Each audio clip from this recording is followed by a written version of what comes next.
Hola, ¿qué tal están? ¿Qué tal, qué tal, qué tal? Feliz mañana aquí en América, feliz tarde allá por Europa. Estamos listos para comenzar un nuevo programa de Veo Ocultas. Vamos a buscar la transmisión para colocarla en público. A ver. Todavía no, bueno, ya me aparece acá. Vamos a ver si me deja. Pero no me deja todavía, no me aparece.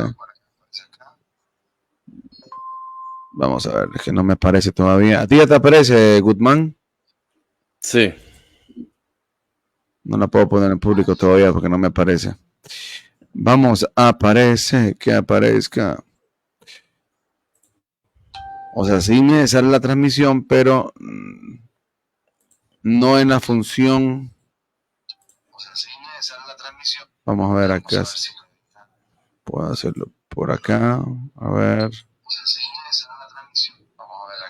No me deja. No puedo hacer nada acá. No me deja esta casaca, men. A ver. Vamos a ver. Apúrate. Ahí está ya. Editar privacidad public. Ok, bien. Listo, vamos a arrancar este nuevo programa de Veo Ocultas. El día de hoy continuamos en el capítulo 1 y vamos al verso 36. Muy bien. ¿Listo, señor Goodman? Sí, Sas. Muy bien. No, vamos a ver, solo quiero... Creo que voy a ponerla completa mejor. Solo voy a colocar acá... Capítulo 5. Ahí está. Muy bien. El verso 36, ahí nos quedamos con el 35. Ok, el 36 dice del capítulo 1 de Un Curso de Milagros. Dice, los milagros son ejemplos de un pensamiento recto que armoniza tus percepciones con la verdad tal como Dios la creó. Un milagro, leo los dos porque hay una relación, o sea, como ayer dije, todo está concatenado, pero o sea, entre los dos hacen una cuestión bien explosiva. Leer los corridos. Un milagro es una corrección que yo introduzco en el pensamiento falso. Actúa como un catalizador, disolviendo la percepción errónea y reorganizándola debidamente. Esto te coloca bajo el principio de la expiación, donde la percepción sana. Hasta que esto no ocurra, no podrás conocer el orden divino. Okay. Bueno, cosas que me llaman mucho la atención es que la palabra milagro aquí nuevamente tiene una definición muy linda. Dice, un milagro es una corrección que yo introduzco en el pensamiento falso. Y aquí es bien interesante porque hay que desligar, o mejor dicho, hay que dejar de ver la palabra milagro únicamente como la conocemos tradicionalmente. Esa acción divina que, bueno, que ante una situación como enfermedad o crisis o cualquier cosa, pasó algo inesperado, como también dice el libro, que está fuera de cualquier razonamiento material, aquello que interrumpe de una manera especial y espectacular el curso de una situación y la cambia favorable. Ahora, hay que emplearlo más porque aquí ya está hablando mucho de pensamiento recto. Y es aquí donde yo creo que es bastante bueno analizar esta parte, Frederick, para entender que el mayor milagro es el cambio de mentalidad. Es rectificar, y me gustan las palabras, varias palabras que están acá. Pensamiento falso, reorganizar el pensamiento, actúa como catalizador, sana la percepción, funciona como un principio de expiación. Y es aquí donde convergen muy bien los conceptos, por ejemplo, de salvación, donde realmente la salvación es una sanación de la percepción, es sanar la mente. O sea, por ahí donde yo veo bastantes insumos interesantes, Frederica, adelante. Bueno, el 36, cuando nos está hablando sobre el pensamiento recto, es justamente lo opuesto al pensamiento falso. El pensamiento recto, o los conceptos rectos, como se refiere el curso, es todo aquello que está relacionado con el Espíritu Santo. Ahora, la mente recta, ¿sí? Podemos llamar mente recta, como podemos llamar a mente del Espíritu Santo, podemos decir mente de Cristo, pero las tres cosas son lo mismo, ¿no? Entonces, el pensamiento recto es el que está en sincronía, ¿sí? El que está sintonizado con la conciencia crística, con lo que es la mente de Cristo, ¿no? Y que es básicamente lo mismo que el Espíritu Santo. O sea, el arquetipo, ¿no? El concepto a lo que nos estamos refiriendo, ¿no? La corrección de la mente. Em, dice Abir, armoniza tus percepciones con la verdad, tal como Dios las creó. Sí, o sea, crea una sincronización, conecta las cosas. Sí, te ayuda para que tu percepción sea acorde a la mentalidad del Espíritu Santo, ¿no? Acorde a la verdad. Corrige, bueno, lo mismo, sí, está produciendo una corrección a través de la experiencia que se está viviendo y actúa como catalizador, ¿sí? Disolviendo la percepción errónea y reorganizándola debidamente. Exacto, se te coloca bajo el principio de la expiación donde la percepción sana. Bueno, aquí la cuestión interesante, por ejemplo, porque, claro, más adelante se supone que nos va a hablar más abiertamente de la expiación, pero quien no entiende el término posiblemente se siente un poco confundido porque no sabe exactamente a qué se está refiriendo. Toda vez que cuando vemos esta palabra utilizada, digamos, en el catolicismo, en el protestantismo, ellos tienen unas concepciones muy particulares, ¿sí? Sobre lo que sería la expiación, que es en función a lo que interpretan de cuestiones relacionadas con la Tanakh, ¿no? O el Antiguo Testamento. Una expiación es básicamente el pago de una culpa, ¿no? La eliminación de una culpa. Entonces, uno podría pensar, bueno, ¿qué culpa si se supone que somos perfectos? O sea, que somos santos, todos somos santos, pese a que estemos viviendo dentro de una ilusión, en un sueño, donde existe el mecanismo del dualismo, ¿no? Entonces, lo que está haciendo Yeshua, ¿no? En ese sentido, lo que está representando la conciencia crística, es ayudar a eliminar todo lo que es el circuito lo que otros llamarían el karma, ¿no? La ley de causa y efecto. ¿Por qué? Porque es la culpabilidad la que va a ser de catalizador para las causas y los efectos, ¿no? De las cosas que ocurren. Entonces, las cosas van a estarse repitiendo, va a haber un ciclo hasta que se produce una sanación de algo. Si aparece un mediador o si hay un detonante o un accionador que ayude a cortar este aspecto cíclico, entonces se puede producir una sanación. Un milagro es en realidad básicamente una forma también de expiación, o sea, es un ejemplo o es una manifestación natural de lo que sería la mente recta, que en términos de lo que es el universo dual, se corresponde, o sea, tiene que intervenir cuando nosotros estamos haciendo cosas que al final nos causan dolor, sufrimiento y demás. Por tanto, ya que se supone que constantemente tiene que estar habiendo milagros, que lo vemos en todos lados, también hay cosas que no nos gustan que ocurren. Por tanto, diríamos, bueno, pero entonces estas cosas que ocurren también son parte del milagro.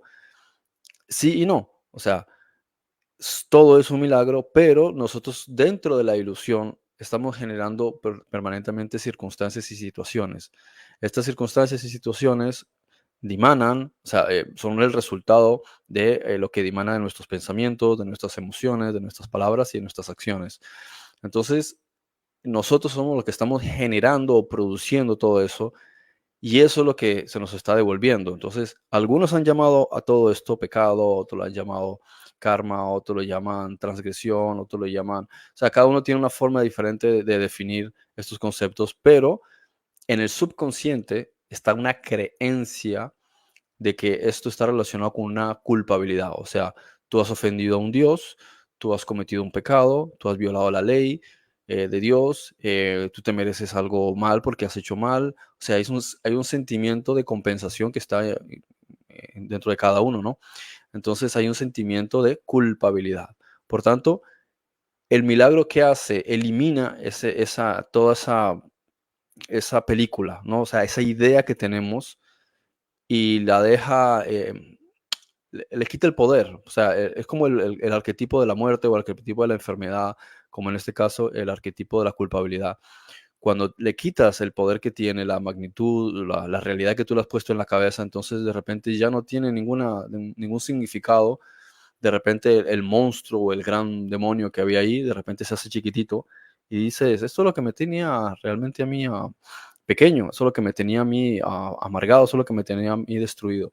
Por tanto, es muy importante entender que nosotros mismos tenemos un mecanismo a través de nuestra convicción subconsciente para atraernos las cosas que considera nuestro juicio interior que deben ser.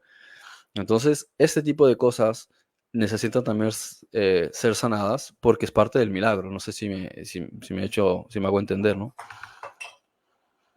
Sí, totalmente, totalmente. Y es algo de lo que yo te planteaba al principio, que realmente el milagro se produce cuando se corrige la percepción de las cosas. Ese es el verdadero milagro, no tanto la acción, porque la acción como tal, si no, si no realmente se produce el efecto de la expiación, de sanar la percepción, simple y sencillamente quedó como una acción potente, pero de ahí qué, si lo que el Espíritu Santo está buscando es rectificar nuestras percepciones. Lo que el Espíritu Santo desea es sanar nuestra percepción, sanar nuestra mente, pues al final es lo que de eso se trata y es donde realmente se va a producir el milagro. Si la acción como tal está aislada de un cambio de algo fuerte que pueda reubicarnos a nosotros, si en un estado mental ascendente, no tiene sentido. O sea, no es que no tenga sentido, no, sí, no tiene sentido desde el punto de vista que realmente lo más importante nos está produciendo. Por eso muchas veces nosotros debemos de entender que hay acciones que el Espíritu Santo va a permitir, donde hay momentos donde sí vamos a poder, por ejemplo, por decirte algo, recibir eso que llamamos milagro, pero en otra ocasión no, porque de repente lo que el Espíritu Santo está tratando es de decirnos, ok, sí sucede, pero ¿de qué sirve si al final no hay un cambio en ti? Entonces es como comprender, por eso decía al principio, que lo esencial está realmente en entender que es una corrección o que esto se trata de rectificación. Por eso me fascina tanto que se usa la palabra en Kabbalah del tikkun, ¿no? De ese proceso de rectificación de las almas, de ese proceso de elevación, que de eso se trata. Cuando nosotros somos capaces de cambiar la percepción de nuestra vida, y por eso es ahí donde yo encuentro bastante valor a la palabra que se usa. Lástima que no es la mejor comprensión, pero en cuanto a palabra es verdad cuando dice solo Cristo salva. Solo Cristo salva. Y es que es cierto, solo el estado de la búsqueda, de la rectificación, de la mente sana, de la mente trascendente, de la mente elevada, solo el buscar la cristificación, ¿sí? La rectificación, la sanación de las percepciones, eso es lo que te salva.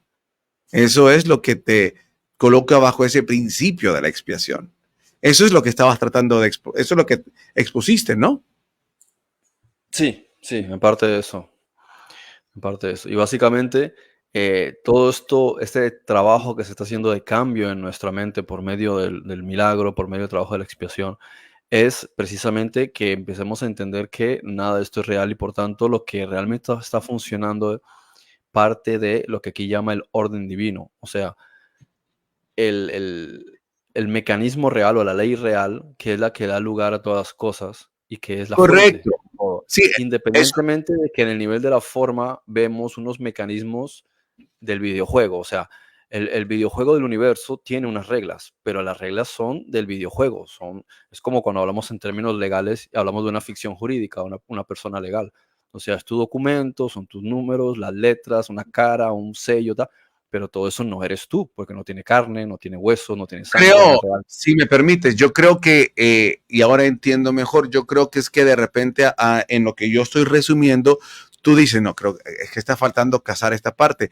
Y es que yo la entiendo completamente y yo la estoy metiendo dentro. Lo que pasa es que no la explico, no la expongo, pero sí yo entiendo que lo que quieres remarcar y de repente lo que estás viendo es que en mi discurso o en mi conclusión se está yendo más al lado de la metanoia o la parte moral o la parte de cambiar, no sé, la parte, es decir, mi comportamiento, mis acciones. No, yo me refiero precisamente a eso también, o sea, a sanar la idea que tenemos de que esto es real, a sanar a Sí, sí, sí, través sí, no, de... no, no, no, no estoy corrigiendo el discurso tuyo, solamente estoy ampliando, no, Ah, no bueno, estaba porque entonces criticando. tenemos, sí, porque tenemos, vamos a tener problemas, entonces aquí ya no va a haber nada rectificado, me explico. Y se está burlando de mi comentario final todavía. Bueno, no Es voy que a... no sabía si estaba siendo sarcástico, ¿Cómo, cómo? que no sabía si estaba siendo sarcástico, decía que no se podía corregir nada entonces. Ajá, sí, no, yo soy que ya tengo mi percepción sana y usted ya no me la va a cambiar, ¿ok? No, entonces, no, en resumen eso, pues, de que al final sí, lo potente es eso, o sea, lo trascendente, es decir, buscar a entender que hay algo más allá, algo, que esa irrupción, que esa intervención divina lo que me está diciendo es, hay algo superior detrás de esto, hay algo mayor, hay algo verdadero, que lo verdadero está detrás de esta circunstancia, detrás de esta enfermedad, detrás, o sea, es eso, ¿no? Que también está relacionado a esto que sana. Por ahí va la cuestión, ¿no? Sí. Muy bien. Entonces, sigamos el siguiente. No, también uso este recurso solo para reafirmar, Freddy, solo para reafirmar y es como una retroalimentación de reafirmar De todas maneras, ahora, por ejemplo, nos extendemos mucho en los primeros versículos porque lo que tiene el curso es que hay que especificar mucho la terminología. Y sí, es lo que ocurre, lo vemos mucho en la Biblia, ¿no? O sea, se da por sentado que las palabras significan lo que uno cree y lo hemos mencionado muchísimas veces, ¿no? Especialmente en el último año, año y medio, que hay un problema a la hora de definir cosas en ciertas literaturas, porque el que habla cierto idioma asume que entiende lo que está leyendo y no es así. Es como cuando lees un documento bancario o un documento legal, tú asumes que entiendes lo que está diciendo ahí, pero no, o sea, tú no estás, realmente no sabes lo que el significado que está teniendo esa palabra. Basta que cojas una palabra y la buscas en la Real Lengua Española, después la buscas en etimología y muchas veces no coincide. Entonces, todos estos conceptos, que si expiación, que si milagro, que si orden divino, o sea, nos toca masticar, o sea, como meternos en un bucle a veces y tardar un poquito en salir de un versículo a otro, precisamente porque es importante dejar claras las definiciones para que no se cometan los mismos errores que se han cometido a la hora de interpretar la Biblia, que es asumir que entiendes unos términos que no son lo que el lector la mayoría de las veces cree que significan, ¿no? O que no es lo que quería transmitir el ángel o el Espíritu Santo o quien sea que estuviese detrás de la intención del mensaje, ¿no? así es, mi querido Goodman. Seguimos entonces en el siguiente aspecto, el verso 39. A ver, 8 creo. perdón, 38, sí. Una cuestión, sí, muy bien. El Espíritu Santo es el mecanismo de los milagros. Mire que aquí viene, y aquí viene nuevamente lo que, o sea, creo que este es el resumen poderoso de lo que hace semanas o meses se platicábamos sobre el Espíritu Santo. ¿Qué mejor definición que esta? No hay. Dice, el Espíritu Santo es el mecanismo de los milagros. Él reconoce las creaciones de Dios, así como tus ilusiones, separa lo verdadero de lo falso mediante su capacidad para percibir totalmente en vez de selectivamente. Uy, hombre, eso me impacta tanto porque desde aquí tenemos en un resumen una bofetada tremenda al concepto de la Trinidad. ¿Sí? O sea, aquí es un concepto, una bofetada tremenda. Dice, el Espíritu Santo es el mecanismo de los milagros. Cuando platicábamos en aquel momento sobre el Espíritu Santo, definíamos que es esa acción, llamémosla así, de Dios, o esa parte, o esa derivación, no sé, no recuerdo cuál es el mejor término que usábamos, ¿verdad? Es decir, es esa parte de Dios, esa facción, no recuerdo el término, pero dábamos a entender que es esa labor de introducirse en el sueño, pero es el que reconoce totalmente, ¿verdad? Que es un sueño, reconoce también totalmente lo falso y lo verdadero. Entonces, es el que tiene la tarea de llevarnos a la rectificación de las cosas. es el que se involucra en todo esto, no es el Padre precisamente que se involucra, sino que el que está involucrado totalmente en este juego de la salvación, de la sanación, de la expiación, es Él. Y me encanta porque la palabra que usa dice, el Espíritu Santo es el mecanismo de los milagros. Adelante, Freddy. Sí, sí, sí, muy, muy interesante porque que fíjate que no dice es el mediador o es, sino que dice es un mecanismo, tiene que ver con una mecánica, ¿sí? Con un engranaje. Entonces, no dice, o sea, cuando uno analiza debidamente el concepto que aparte está definido en dos palabras, ¿no?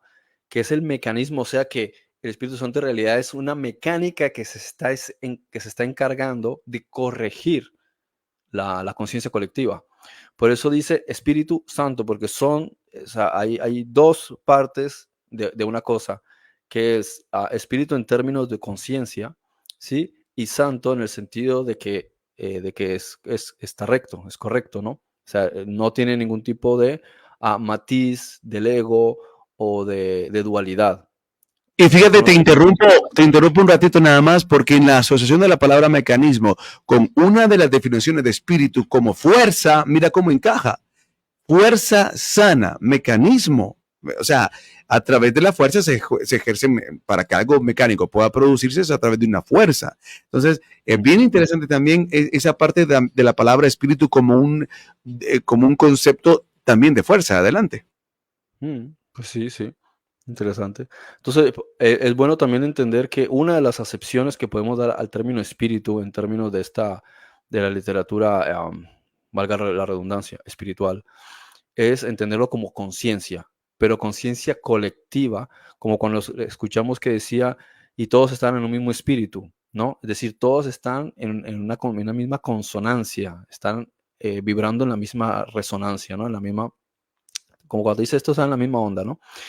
Y te aclara que esa conciencia colectiva está relacionada con la mente crística, por eso dice que es santa, o sea, que tiene que ver con todo aquello que es recto. Y lo único que está recto es la mente crística, o sea, la mente de la conciencia plena. Por eso a veces se habla de la conciencia, el despertar de conciencia, la comprensión de que todos somos uno. O sea, ese estado de comprensión es el estado en el que se encuentra el Espíritu Santo, es el estado que Él representa que Él es. Eso es lo que es la mente crística, ¿no?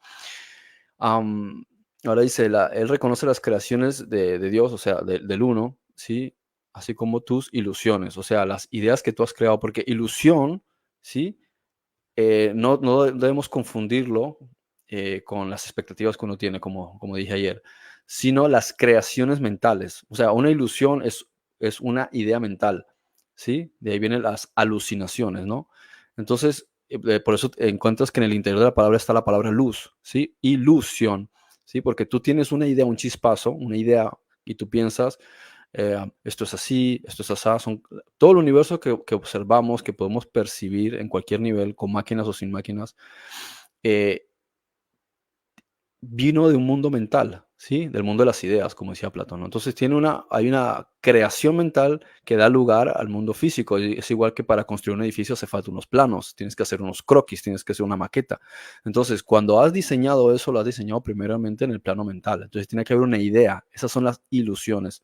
Entonces, tú vas creando unas ilusiones y esas ilusiones son las que dan lugar al mundo físico, pero también dan lugar a las experiencias que tú vives. Por tanto, si tus ilusiones eh, están basadas en ideas cerradas, digamos, en conceptos duales, o vamos a dejarlo con esas palabras, vas a recibir precisamente un constructo de eso. Y eso posiblemente no te guste. Si está bien, pues fantástico, pero si está, digamos, entre comillas, mal, ¿sí? Evitando utilizar mal el término mal, ¿sí? Para evitar juicios de si algo es bueno o malo, sino simplemente si es algo que al final, cuando se materialice, no te va a gustar, entonces requiere una corrección para que crees cosas que realmente son afines a lo que tú desearías recibir, ¿no? Tú quieres vivir paz, felicidad, amor, etcétera, pues entonces necesitas primero irte a la fuente, que es tu mente, y crear esas ideas de manera adecuada, ¿no? Mm, Reconoce las creaciones de Dios como tus ilusiones. Bueno, por ejemplo, cuando hablas de las creaciones de Dios, en realidad nos está hablando es a nosotros, ¿sí? No está hablando del cuerpo, como uno podía interpretar de traducciones de la Biblia, o de interpretaciones de los creacionistas, sino está hablando en términos de lo que somos nosotros fuera del espacio y del tiempo, ¿no? Entonces dice, separa lo verdadero de lo falso mediante su capacidad para percibir totalmente en vez de selectivamente. ¿Por qué? Porque ve el concepto contextual. No se centra en los pequeños detalles, sino que el Espíritu Santo está trabajando directamente fuera de la ilusión, fuera del dualismo. O sea, no cae en el juego del ego porque está en un estado superior. Él sabe perfectamente que no es real, él sabe perfectamente que estos son imágenes, que son hologramas, sabe perfectamente que lo dual es una experiencia que nosotros hemos diseñado en función de nuestras necesidades de autosuperación, ¿no? Entonces, él no cae en el juego, él ve las cosas de forma holística, él entiende la contextualidad de las cosas y entonces opera como un engranaje, ¿sí? Entonces no se centra en un detalle particular y eso a veces lo vemos en cosas que cuando una persona ora o pide determinadas cosas y ve que no tienen resultado porque están dentro de su burbuja de ilusiones y de una cuestión particular, lo que aquí podemos asociar con la palabra selectiva, sino que está trabajando es en función del engranaje y la imagen completa, ¿sí? Así es, así es, así es, así es. Y eso quita un poco esa percepción idolátrica que muchas veces tenemos. Muy bien. El milagro elimina el error porque el Espíritu Santo lo identifica como falso o irreal. Esto es lo mismo que decir que al percibirse la luz, la oscuridad desaparece automáticamente. Mm. Ok. Bueno, comenta ahí. Mm, lo que no comentaría en realidad nada porque es lo Ok. mismo que estamos diciendo. Sí. Correcto. Por eso no. El milagro reconoce que todo el mundo es tu hermano, así como mi hermano también. Es una manera de percibir la marca universal de Dios. Eso es lo que hemos venido hablando desde el inicio, ¿no? Mm. Que todos somos uno, que todo partió de Él, que al final, el concepto de mente colectiva, somos todos creando y que al final somos todos uno, nada más que nos hemos individualizado, pero en realidad somos uno. Y ya lo hemos hablado, como las gotas del mar, como bueno, en fin, etcétera. No sé si quieres añadir algo más a eso. Claro, que el Espíritu Santo, que precisamente todo lo que estamos hablando de la manifestación de lo real, si lo que rompe la estructura del guión, que aunque lo está dirigiendo el Espíritu Santo, no deja de ser una cuestión ilusoria. Pero el Espíritu Santo a veces rompe eso para darnos una bofetada y hacernos acordarnos de que esto no es real. Y entre una de esas precisamente derivaciones de lo real es la comprensión de que nadie te está atacando, de que no hay enemigos, ¿sí? De que no hay diablos, de que no hay amenaza y de que el que está al frente tuyo en realidad es una copia, bueno, no sé si decir una copia, pero se podría decir que es una extensión de la red colectiva de la que nosotros somos y que está creando este universo. Dice, es una manera de percibir la marca universal de Dios. Sí, esto es otra cuestión también muy interesante porque está concatenado con el versículo 1, ¿no? De aquí el verso, digamos, subversículo, ¿sí? Porque como como está dividido así. Entonces, ¿cuál es la marca universal de Dios? La manifestación, ¿sí? O sea, lo que nosotros estamos observando, podemos definirlo como hablaba ayer respecto del cuadro, el ejemplo de Dios, ahí está el ejemplo de Dios. Y por tanto, si incorporamos en el concepto de lo que llamaríamos nuestro prójimo o el hermano o el que está próximo, podemos decir que él también está viviendo digamos que dentro de un cuerpo, ¿sí? Que también está dentro de la ilusión y todos ellos son parte de la obra, ¿cómo se dice? De la pintura, ¿sí? O de la pieza maestra, ¿sí? Ok, pasemos entonces al siguiente. El contenido perceptual de los milagros es la plenitud. De ahí que pueden corregir, de ahí que puedan corregir o redimir. Permíteme. Voy a pasar al siguiente. Ok. El contenido perceptual de los milagros es la plenitud. De ahí que puedan corregir o redimir la errada percepción de carencia. Mm. Eso Fíjate, es, cuando hablamos, sí, perdón, vale.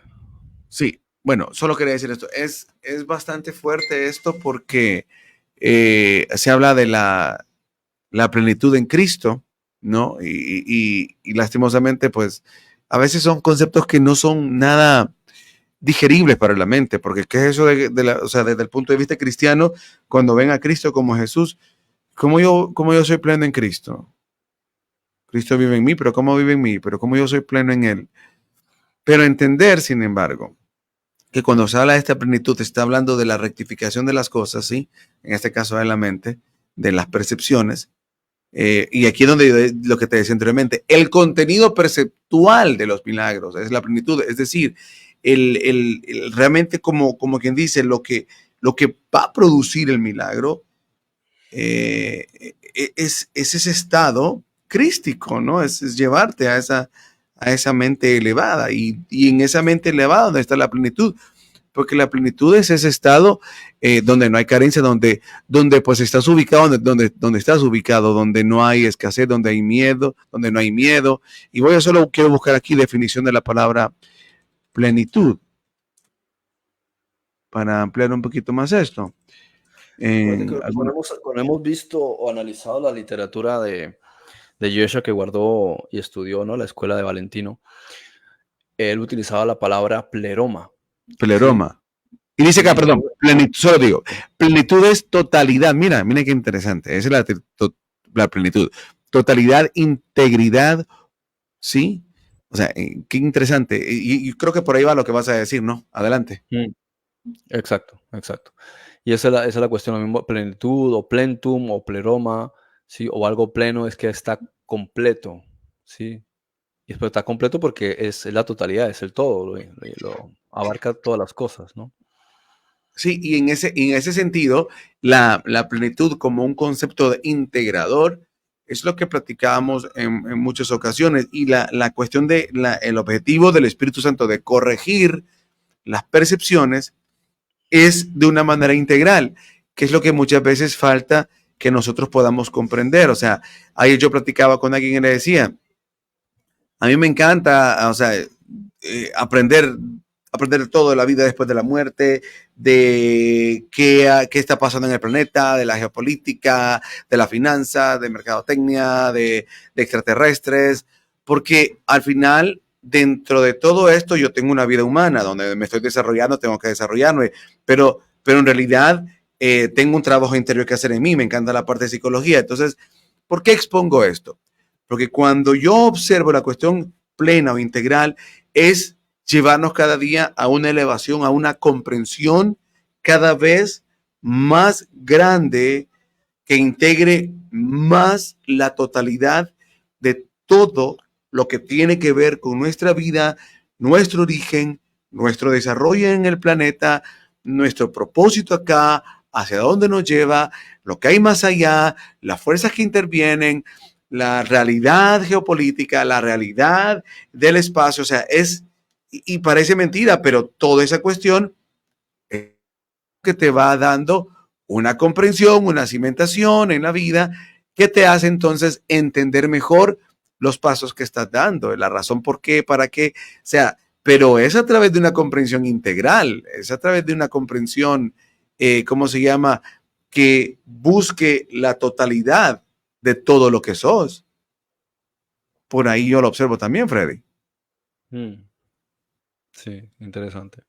Y hay otra cosa también de aquí del verso 41.2 que dice, y de ahí que pueda corregir y redimir la errada percepción de carencia. Por eso está hablando de la plenitud, porque uno de Exacto. los problemas de la mentalidad de escasez es asumir que hay una limitación, ¿no? Tú ves, por ejemplo, te dicen que los bancos no tienen suficiente flujo de caja, o sea que no hay suficiente dinero, que es difícil conseguir dinero porque dinero es igual a tiempo, esfuerzo, etcétera. Entonces siempre es como una limitación, ¿sí? A ver cuánto gano al año, cuánto gano al mes, cuánto gano en comisiones, cuánto gano en mi empresa, qué beneficios puedo sacar después de sacar todo lo que son o sea, me quedo con los activos. Entonces, o sea, perdón, con lo que son saco los pasivos. Entonces, cuando vas analizando todo eso, dices que es una limitación permanente, pero luego te vas a la naturaleza y dices, ¿dónde está la limitación? O sea, Los animales no comen de más porque no tienen ninguna necesidad, no viven con una mentalidad de escasez. Y si voy a atiborrarme porque mañana no sé si voy a comer. O sea, no piensan. A veces incluso comen y mira el sapo se puede congelar y puede pasar quién sabe cuánto tiempo y luego se reactiva y dice, ya estuvo todo ese tiempo sin comer, ¿no? Y así también hay ciertas bacterias y ciertos hongos que no sé si incluso algunos artrópodos lo harán, se quedan congelados mucho tiempo y no comen, pero viven en esa tranquilidad. El ave va y come en ese momento a los polluelos y están tranquilos, pero nosotros vivimos con una preocupación de a ver qué va a pasar mañana, si tengo suficiente para mañana, porque es un sistema esclavista basado en la escasez, pero en la naturaleza no existe la escasez. Entonces la cuestión también de la plenitud es comprender que en el universo no existe carencia. La carencia la hemos creado socialmente en función de determinadas creencias, ¿no? De que hay una limitación de recursos, hay una limitación de no sé qué, una limitación de no sé cuánto. Mira, llevan ciento pico años con el cuento de que el petróleo se va a acabar y por eso tiene que subir los precios y en realidad es un mineral. O sea, no se va a acabar. Pero ese es el juego que tiene Rockefeller y muchos que controlan el sistema petrolífero precisamente para jugar con los precios, ¿no? Entonces, si sale uno de esa mentalidad del sistema de comercio y entras a la mentalidad de la plenitud, te das cuenta de que no hay limitaciones. Por eso, a veces uno mismo cuando utiliza la palabra dinero también se limita porque cae en el juego que se ha estructurado a través del monopolio bancario, que es dinero. O sea, tal cosa igual a dinero. Esfuerzo, dinero. Quiero conseguir tal cosa igual a dinero. Entonces como que se vuelve un arquetipo a la altura de una deidad para nuestro subconsciente, cuando en realidad lo que hay que pensar es qué es exactamente lo que quiero. Si es, yo sé lo que quiero, no lo voy a traducir en dinero porque para mi subconsciente y dinero es igual a esfuerzo más tiempo, ¿no? Entonces, si yo calculo mis años de vida, el tiempo que me puedo esforzar, la energía que requiere para conseguir ese dinero, no lo voy a alcanzar. Pero si me salgo de esa ecuación, del nivel de la forma, más que todo de la forma de este planeta, o sea, de la estructura que han creado ciertas personas, ¿no? Y me paro a pensar, ¿qué es lo que quiero? Una casa. Muy bien, pues la casa es un constructo y los minerales están en el planeta Tierra. Todas las cosas que hay en una casa son elementos que están en la madre Tierra. Por tanto, yo tengo que partir desde qué es lo que quiero antes del arquetipo dinero, porque ahí es donde automáticamente te frena y te frena en función de tu estructura y a lo que te dedicas. Entonces, como digo, te dedicas, hay tiempo, hay energía, esfuerzo, y entonces hay una especie de ecuaciones, ¿no? Y esa ecuación, cuando la calculas a fin de año, no te va a llegar jamás para poder, más que todo hoy día, la mayoría de personas comprarse una casa. O sea, si uno quiere ser realista, otra cosa es que te metas en deudas, hipotecas, etcétera. Pero en ese sentido es realista, pero si te sales de esa ecuación, entonces puede haber un milagro. ¿Por qué? Porque no impera la creencia del arquetipo de dinero, sino que impera es tu capacidad creativa. Y es donde el Espíritu Santo puede orar. Por eso nuestro planeta se ha vuelto cada vez más esclavizado y hay menos, ¿cómo se podría decir? Libertad financiera y menos prosperidad, porque el arquetipo dinero ha imperado y se ha creado como un microchip introducido en nuestra mente. Entonces todo lo traducimos a dinero. Por eso es tan importante a veces, o sea, sí ser un buen administrador, como dice Yeshua, pero por encima de todo entender que las cosas ocurren desde el nivel de la mente. Si no corrijo una de las cosas desde el nivel de la mente, no va a poder salir de esos esquemas porque automáticamente viene la ecuación en la cual te han indoctrinado desde niño, que es la ecuación relacionada al dinero, que es tiempo igual esfuerzo, ¿sí? Para poder conseguirlo. Y eso no es viable, ¿no? Entonces, este también es un buen ejemplo respecto de eso Sí, de que diga de ahí pueden corregir o redimir la errada percepción de carencia. Fíjate que dice que hay que corregirla, porque es algo que está programado como un error. Y dice, lo tiene que redimir, o sea o sea, ¿qué es redimir algo? Es tú tienes que comprar algo que supuestamente ha sido embargado, endeudado, encarcelado por una lesión que ha causado o un daño que ha causado. Entonces tú lo estás comprando eso en el sentido de que estás pagando para que sea liberado. Bien, entonces, ¿qué es lo que está siendo liberado en nosotros? Algo que ya existe, pero que está, digamos, bloqueado.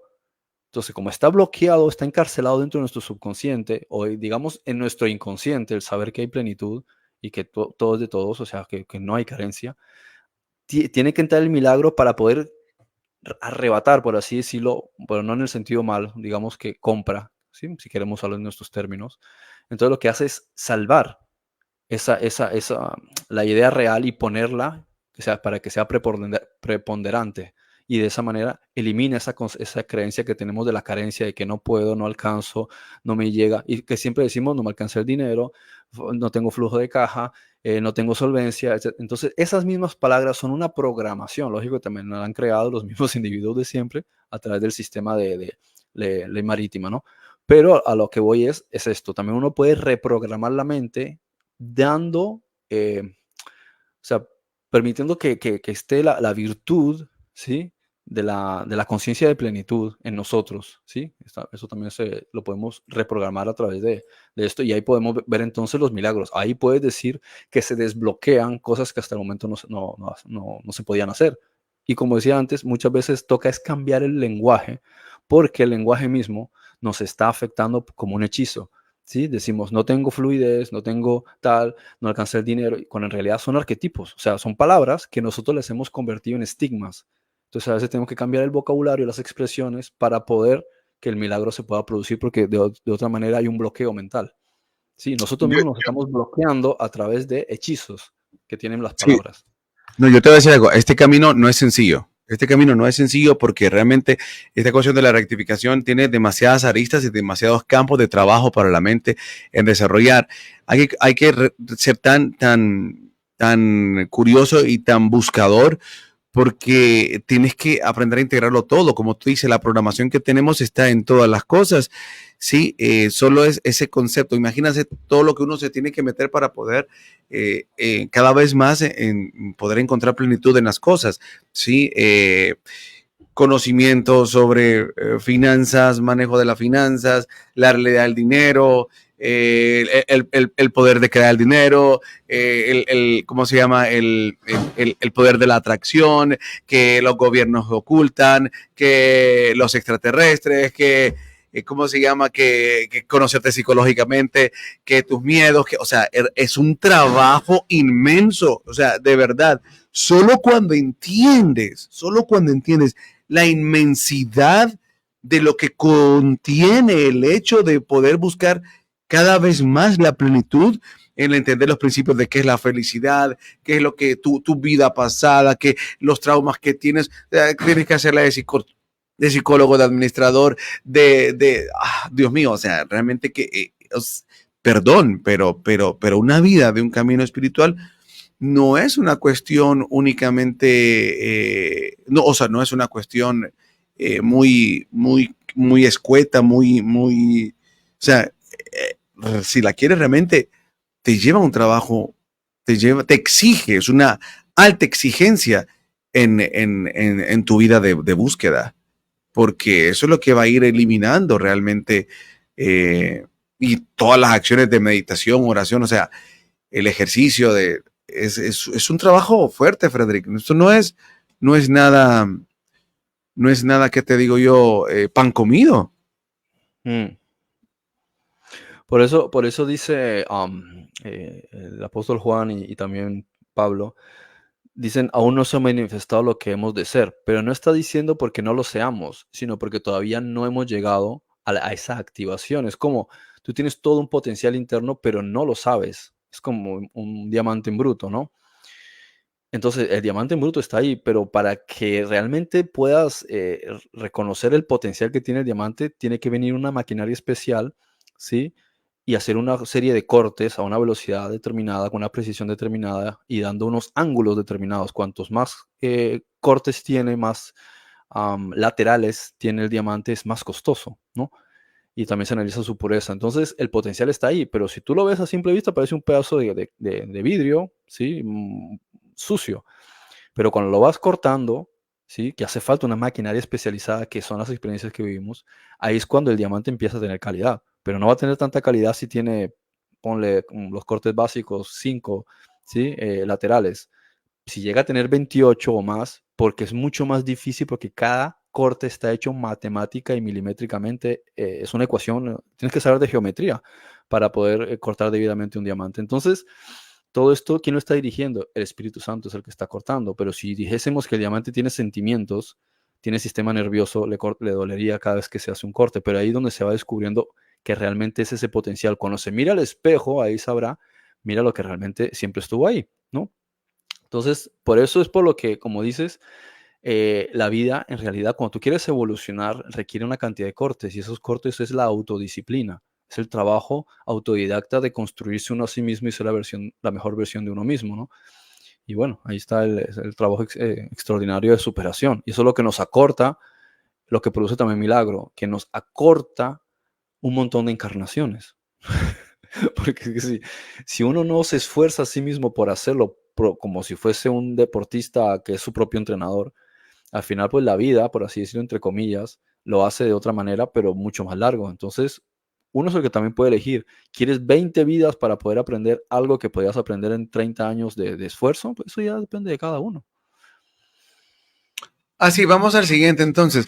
42. Uno de los mayores beneficios que se deriva de los milagros es su poder para liberarte de tu falso, perdón, voy Sentido a de aislamiento. sentir, ok. Sentido. Ok, uno de los mayores beneficios que se deriva de los milagros es su poder para liberarte de su falso sentido de Sí. aislamiento, privación y carencia. Bueno, venimos con lo mismo de lo anterior, ¿no? A Mm. veces nosotros nos sentimos solos y yo entiendo muchas veces cuando, bueno, no recuerdo, creo que es Pablo, sí, ni lo alto, ni lo profundo, ni no sé qué, ni lo otro me podrá separar de tu amor. O sea, cuando entiendes realmente, y mira qué poderoso como Pablo lo plantea ahí, pero gracias hoy a la física cuántica, gracias hoy al concepto también de Maya, ¿sí? Nos damos cuenta de que realmente, gracias, sí, como dije, a la física cuántica, te das cuenta que nada está separado de nada, ¿sí? Cuando conjugas con lo que Pablo habla de que en él vivimos, entonces realmente no hay nada que me aleje. ¿Cómo me voy a alejar de Dios si yo estoy viviendo en Él? Si Él está integrado en mí, Él es todo lo que veo, es expresión de Él. Entonces es imposible realmente sentirnos, o sea, no sentirnos, es imposible dejar que la mente caiga en el engaño de que no estamos solos, de que como lo que tú decías, que carecemos de esto, de lo otro. Si realmente se trata de buscar la manera de romper esquemas y entender que todo ha sido puesto a nuestra disposición. Mm. Sí, de privarnos. O sea, y qué bonito como vuelve a reafirmar este tipo de cosas, ¿no? Por eso digo, gracias hoy a la física cuántica, tenemos elementos para, mm, para entender de manera más palpable que es imposible que Dios no exista. Adelante, Freddy. Sí, sí, sí. Y fíjate también aquí dos palabras que también pone, aislamiento, privación. Por ejemplo, para empezar por el concepto de aislamiento, es justamente lo opuesto a lo que es el concepto de hermandad. ¿Qué es lo que hace el ego? Hacer pensar que el que está fuera no está conectado contigo. Entonces lo desconoces, o sea, no conoces a quien está fuera, cuando en realidad cuando te conoces a ti mismo y sabes lo que ella sabe, ya conoces a todos los demás, ¿sí? Independientemente de que tenga características de la personalidad X o Y por las experiencias que ha vivido y por el momento en que nació, en la posición en la que estaban las estrellas, en esa encarnación. Pero al final estamos todos conectados de un modo u otro, ¿no? La suma de experiencias que vives también forman tu carácter. Pero si miras detrás de todo eso, ves que es una luz que está moviendo un cuerpo, ¿no? Pero el punto es que en el fondo pensamos que estamos a la defensiva respecto de todos los demás que están alrededor nuestro, pero cuando vemos que son extensiones nuestras, no pensamos en estar desconectados, sino más bien buscamos la conexión. De hecho, observa el avance de la sociedad a medida que han ido pasando los milenios y es como, parece un poco absurdo que existiendo tanto territorio en este planeta, por ejemplo, tendemos a buscar agruparnos en ciudades, cuando precisamente donde las ciudades hay es más hacinamiento, ¿sí? Más suciedad, más atascamiento de automóviles, atascamiento de todo, semáforos, olores, polución, cucarachas, es decir, y sin embargo, el ser humano tiende a eso, pese a que te vas a la naturaleza y huele mejor, respiras mejor, o sea, pero ¿por qué tendemos a las ciudades? Porque buscamos la agrupación. Pese a que luego estás en la sociedad y pasa la gente en un semáforo y se ignoran, ¿no? Pero es porque hay una sensación de compañía. Igual que vas a un gimnasio, si tienes que elegir entre entrenar en tu casa o en un gimnasio, la mayoría de personas prefieren un gimnasio, aunque después no hablen con nadie en el gimnasio, porque te sientes agrupado, ¿sí? Lo mismo que ves los animales, buscan la agrupación. Rara vez buscan estar aislados por cuestiones específicas, como puede ser un águila cuando llega ya a los 30 años y necesita pasar por su proceso de transformación antes de regresar al grupo. Pero normalmente trabajan siempre en equipo, ¿sí? Entonces, el punto es entender que nosotros estamos conectados independientemente de que cada uno está haciendo sus labores, pero el ego busca hacernos pensar que hay una separación y que tenemos que estar alejados de los demás, cuando fíjate que de forma natural tendemos a estar agrupados, ¿no? Mira que el propio instinto familiar, o sea, el ser busca en su naturaleza tener hijos, formar familia y hay una conexión emocional con la pareja y con los hijos. Hay un clan y eso es algo que es una de las cuestiones básicas y fundamentales del principio de cualquier sociedad, ¿no? Entonces, algo natural. El ego precisamente lo que quiere generar es la división porque por mucho que trata de luchar, tendemos nuevamente a entender que hay un principio de unidad. Luego, el concepto, por ejemplo, de privación, que está asociado también con el ego, en cuanto a los ejemplos que vemos en determinadas religiones, que te dicen no puedes hacer esto y no puedes hacer esto y tal cosa es mala y esto es pecado y esto ofende a Dios y tal cosa te va a mandar al infierno y estás obligado a hacer tal cosa y te das cuenta de que te oprimen, ¿sí? Y te prohíben hacer muchas cosas. Incluso también lo vemos en muchas cuestiones sociales, ¿sí? No puedes tomar sol porque te va a dar cáncer. No puedes beber agua porque tiene flúor. No puedes, yo qué sé, cualquier cosa, todo está prohibido. No puedo comerme tal cosa porque tiene gluten, no puedo comerme tal porque tiene hidratos.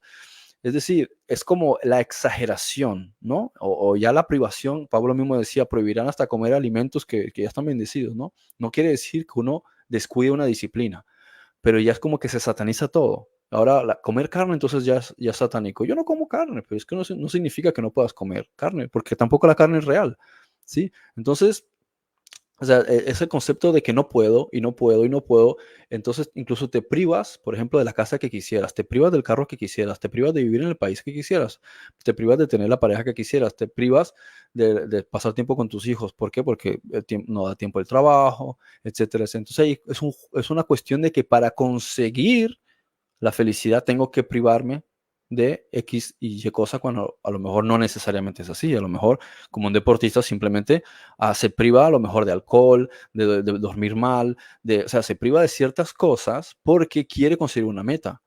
Pero una vez consigue la meta, se va y se lo pasa bien y viaja y se divierte. O sea, simplemente sabe que para conseguir un resultado hay que hacer ciertos sacrificios una vez consigas la meta. Pero la vida es también un toma y un da, un momento de comer y un momento de no comer, ¿sí? Entonces también es importante entender que estos conceptos, por ejemplo, que son muy característicos de la Iglesia Católica, ¿no? De que te tienes que privar hasta de pareja, porque eso es lo que va a agradar a Dios, la castidad y la abstinencia. Sí, cuando tú ves a Adán y Eva, ya desde el principio te están diciendo que estamos hechos para estar unidos, ¿no? Entonces es carencia, ¿no? O si tienes dinero, entonces está mal, dalo a la institución porque en la pobreza está ser feliz. ¿Quién es feliz siendo pobre? Eso es pura propaganda, ¿no? Entonces observamos que también, por eso es fundamental, mira qué interesante que te dice lo falso, ¿sí? Porque te está diciendo directamente que es falso. Es un sentido falso. Y cuando hablamos de sentido, acuérdate, tenemos 5 sentidos, o sea, es una cuestión de percepción, una percepción errada de aislamiento, de privación y de carencia. Porque si justamente, ¿por qué se esfuerzan tanto ciertas familias en este mundo para que nosotros vivamos en esas creencias? Para que ellos puedan legitimar un poder, porque de otra manera nosotros disfrutaríamos de tecnologías, disfrutaríamos de salud, de unión, de plenitud, de tierras y de muchas cosas, habiendo quitado esto de por medio. Pero entonces ya ellos no podrían tener el monopolio, ¿no? Entonces aquí vemos el juego también del ego, donde ellos quieren representar este aspecto de ego y nosotros estamos representando pues otras facetas, ¿no? O los que se dejan, ¿no? Fíjate que ahí quiero comentar algo porque me sucedió la semana pasada. Pues etimológicamente la palabra Satanás es el que se opone, ¿verdad? El adversario. Eh,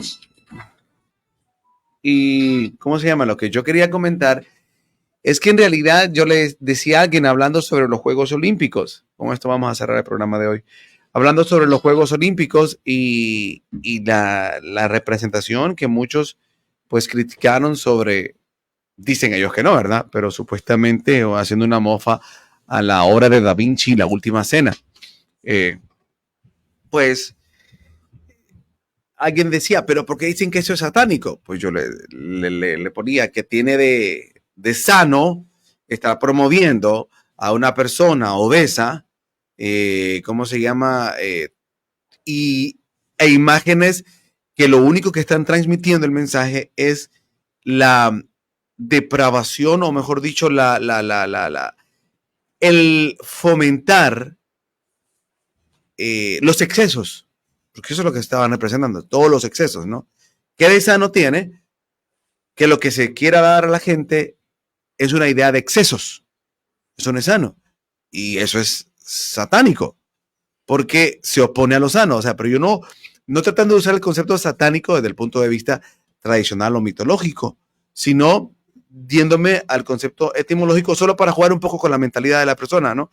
De decirle, pues sí, satánico desde el punto de vista que se opone a lo sano, se está oponiendo a la salud, se está oponiendo al equilibrio. Entonces, en ese sentido, empezamos a hablar de la alimentación y yo le decía, bueno, si tomamos desde el punto de vista etimológico de la palabra satán, pues sí, la mayoría de los alimentos que tenemos, de lo que tiene gluten, es satánico desde el punto de vista que se opone realmente a una dieta que te vaya a aportar, sino que más bien lo que hace es que sí, de alguna u otra manera no aporta a tu salud, sino que más bien merman algunas cuestiones. Entonces, desde ese punto de vista, o sea, sí es interesante mi manera de ver, entender que hay alimentación que no nos que no nos produce bien, pero no quiere decir que el cuerpo no, como yo le decía a alguien, que el cuerpo no tenga la capacidad en una manera balanceada de comer, de poder depurar alimentos o ingredientes que nos producen daño, ¿no?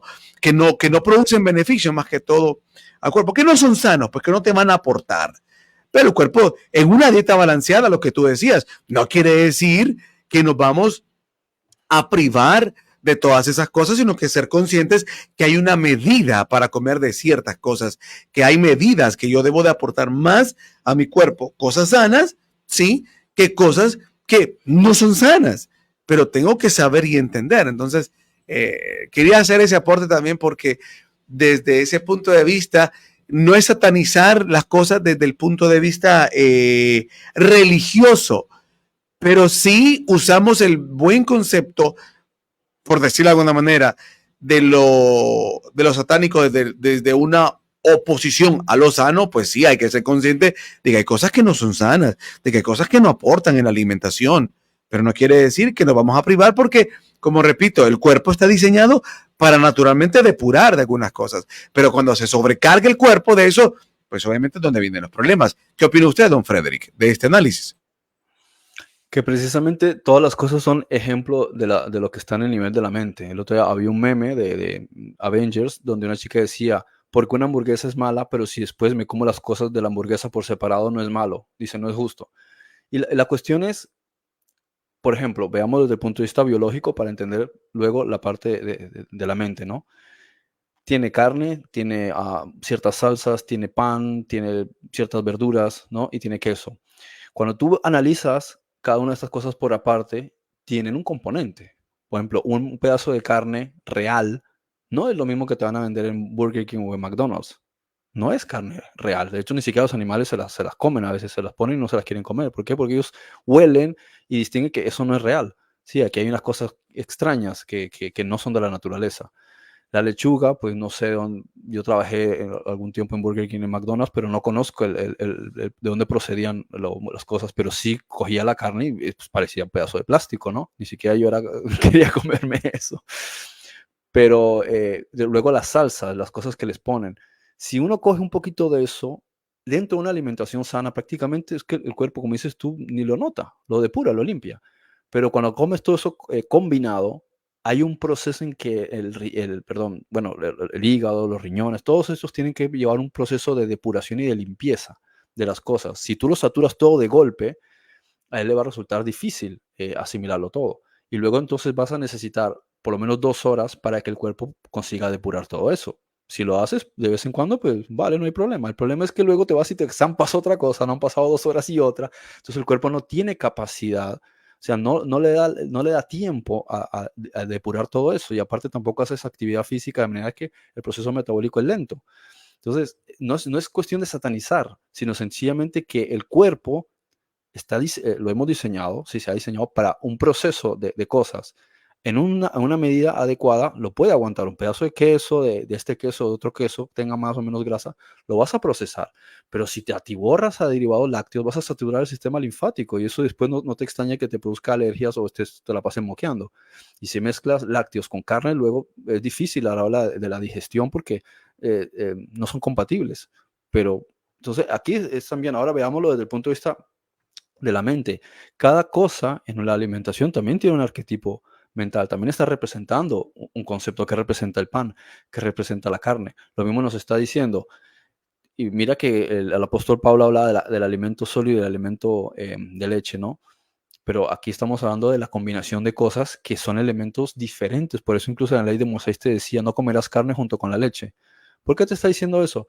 Porque cuando tú ya estás a otro nivel, lo que hablábamos ayer fuera de grabación, cuando estás entendiendo ya cosas en cierto nivel, no puedes también otra vez meterte en cosas como si fueses un niño y a comportarte de niño y aprender cosas de niño, porque no tiene sentido. O sea, es como que dice, yo estoy ahora entendiendo temas universitarios, pero luego salgo de la universidad y me meto en párvulos a estudiar 1 más 1 y 2 por 2 es 4. O sea, no tiene sentido, no tiene lógica. O sea, estás generando un conflicto entre una mente que está ya entendida y te vuelves a comportar como si fueses un niño. Entonces tienes que ubicarte en qué posición está, la del niño o la de la persona que ya está entendida. Entonces vas viendo también, por ejemplo, las verduras tienen también su significado en un sentido natural, ¿sí?